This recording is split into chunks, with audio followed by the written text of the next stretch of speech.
नेता मनोज जोशींनी वादग्रस्त दावा केलाय। श्यामाप्रसाद मुखर्जी नसते तर पश्चिम बंगालमध्ये व्हिसा लागला असता असा दावा त्यांनी केला आहे। श्यामाप्रसाद मुखर्जी अखंड भारताचे पुरस्कर्ते असल्याचं अभिनेता मनोज जोशी यांनी म्हटलेलं आहे।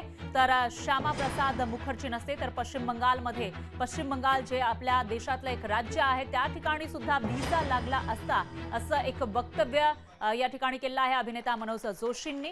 तर श्यामाप्रसाद मुखर्जी हे अखंड भारताचे पुरस्कर्ते असल्याचं ते म्हणाले।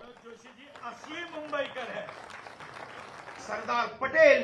डॉक्टर श्यामा प्रसाद मुखर्जी नहीं होते और नहीं निष्ठा पद्धति से उन्होंने वो आंदोलन छेड़ा होता तो आज कलकत्ता जाने के लिए हमें वीजा निकालना पड़ता, पूरा बंगाल चला जाता। तो ये निष्ठा आचार्य चाणक्य ने भी उसकी व्याख्या की थी। लोकशाही मराठी ऐका, पहा, जागरूक रहा।